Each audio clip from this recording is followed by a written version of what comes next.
দেখছেন সম্ভব নয়। লক্ষণ তখন দেখছেন প্রভুকে বিজিত করতে গেলে হনুমানের থেকে একটু ওকে আলাদা করতে হবে। যেই না লক্ষণ একটু ছল চাতুরি দিয়ে অন্যদিকে বাণ বর্ষণ করেছেন সুকল্পের দ্বারা, সঙ্গে সঙ্গে ওই যে একটু নাম ছাড়া হয়ে সুকল্প একটু ভয়ে ভয়ে পেছনে আছে, সেই বাণটা যেই নিক্ষেপ করেছেন হনুমান লক্ষ্য করে লক্ষণের বাণকে বুক পেতে দিয়েছে। যেই লক্ষণের বাণ শেষ অনন্তের বাণ হনুমানের বুকে গিয়েছে, হনুমান ব্যথা অনুভব করলেন। লক্ষণ তাকিয়ে দেখলেন রথের প্রতি রাম মূর্ছিত হয়ে পড়ে গেলেন। আমি বাণ মারলাম হনুমানকে, প্রভু কেন পড়ে গেল? প্রভুর কাছে গিয়ে দেখে প্রভু মূর্ছিত, প্রভুর চেতনা নেই। কেন জানে? হনুমানের বুকে তো রাম নামই আছে, ভগবানের নামই আছে। ওখানে হনুমানের মুখে লক্ষণের তীর বিদ্ধ হয়েছে রামেরই বুকে। এই হলো নামের মহিমা, এই হলো নামের অনন্ত মহিমা। ভগবান মূর্ছিত হয়ে যাচ্ছেন তার নামের বুকে অস্ত্র লক্ষণ মারাতে।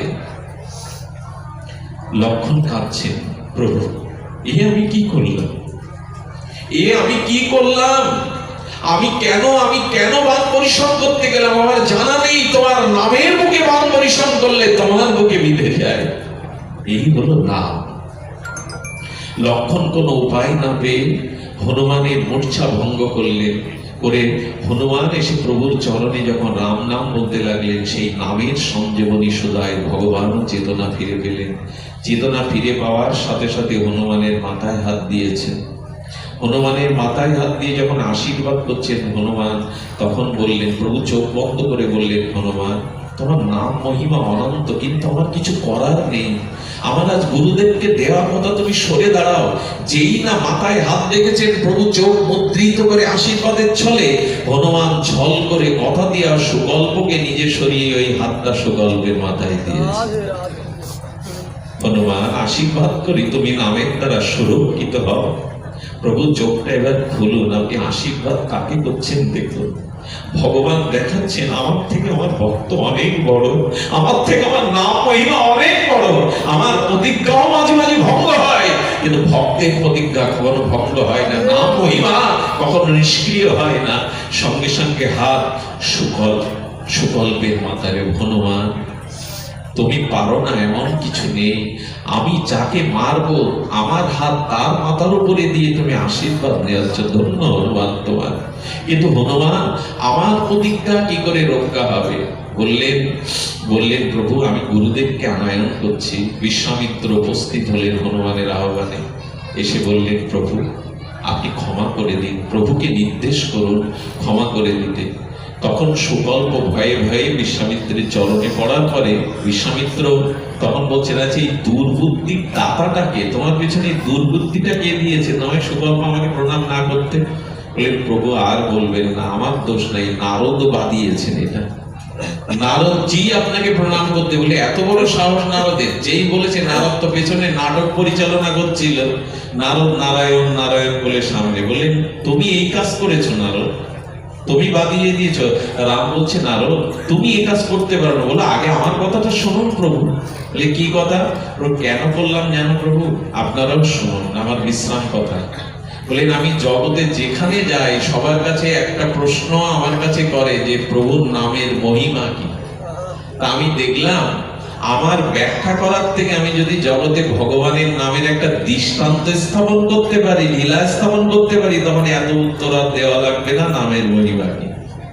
প্রভু আজকেই তো এই লীলায় প্রমাণ হলো তোমার থেকে তোমার নামের শক্তি অনেক অনেক গুণ বেশি। তোমার নাম তোমার থেকেও রক্ষা করে প্রভু। এই লীলা জগতে প্রকাশ হলো। বিশ্বামিত্র হাসছেন, নারদ আনন্দ পেলেন, সুকল্প বেঁচে গেলেন, হনুমান জয়যুক্ত হলো, আর প্রভুর নামের জয়ধ্বনি উঠল চারিদিকে। আসুন আমরা এখানেই আগামী নাম যজ্ঞের আশীষ প্রার্থনা করে কাজ বিস্তার করে একটা নিবেদন। আপনারা এখানে লাইট দেখছেন, মঞ্চ দেখছেন, এত পরিচিত ভক্তের মুখ দেখছেন, সেই সাজানো বাড়ি, সেই সাজানো ঠাকুর ঘর, সেই পুরোহিত, সেই আচার্য একজন কেবলের মধ্যে নাই। যে মানুষটার দৈন্য ব্যবহার কপিল মুনিকে কপিল মুনির মানুষ যার প্রতি অত্যন্ত শ্রদ্ধাশীল ছিলেন, ব্যক্তিত্ব সম্পন্ন ছিলেন, সেই যুগল কিশোরদেব প্রয়াত। তিনি শুধু নাই, কিন্তু আমার কি মনে হচ্ছে জানেন, আমি আপনাদের আবেগ দিয়ে কথা বলছি না, আমার অনুভব বলছে ওনার আত্মা যেখানে এসেছে, ওনার আত্মা নিশ্চয়ই শুনছেন। ওনারই হাতে গড়া এই নামযজ্ঞ দেব ভবনে উনি কোনো না কোনো, যেখানে ভগবানের নাম হয় সেখানে সেই পূর্বপুরুষরাও অলক্ষ থেকে সেখানে সেটা শুনতে থাকে।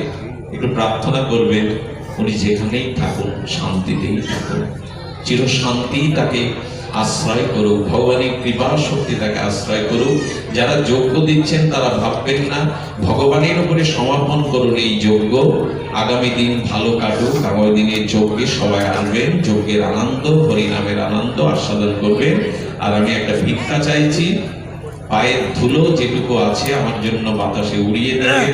এই চলাচলের মধ্যে, এই ব্যক্তির মধ্যে যেন হরি কথা বলতে ভুল না হয়, হরি কথা যেন জীবনের শেষ দিন পর্যন্ত আস্বাদন করতে পারি, এই প্রার্থনা জানিয়ে আজকের মতো হরি কথা